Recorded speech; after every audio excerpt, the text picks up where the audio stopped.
প্রবাস নামক জেলখানা, প্রবাস নামক মনোবন্দী। আসলে প্রবাসে যারা না আসছে তারা কখনোই বুঝবে না যে প্রবাসের কষ্ট।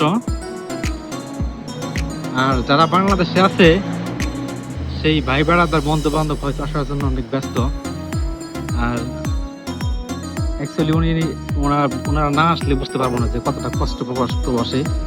তবে ঠিক আছে, প্রবাসের মানুষ যারা থাকে প্রবাসে তারা টাকাটা রাখতে পারে এই জন্যই ঝড় আসুক বৃষ্টি আসুক সবসময় ওনারা ঝড় বৃষ্টির মাঝে কিন্তু কাজ করে। আর বাংলাদেশে দেখবেন যে প্রায় অনেক মানুষগুলি আছে যারা একটু ঝড় বৃষ্টিতে দূরের কথা, একটু হালকা বৃষ্টি আসলেই ওনারা কিন্তু কাজে যায় না। এই জন্যই আমাদের বাংলাদেশে অনেকটাই টাকার ইনকামটা থাকে না, কিন্তু প্রবাসের বাড়িতে ইনকামগুলো থাকে।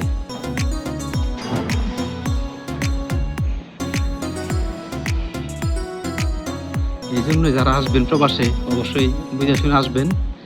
আর অ্যাকচুয়ালি প্রবাসটা তাদের জন্যই যারা বাংলাদেশে টাকা রাখতে পারেন না। তো আমরা দেশেও পারি না, এখানেও পারি না। আসলে যারা রাখার মতো মানুষ তারা সব জায়গায় রাখতে পারে। তো বিদেশ সবার জন্য না, বিদেশ কিছু কিছু মানুষের জন্য, যারা মনের কষ্টগুলা ধৈর্য ধরে রাখতে পারবেন তারা বিদেশে আসবেন।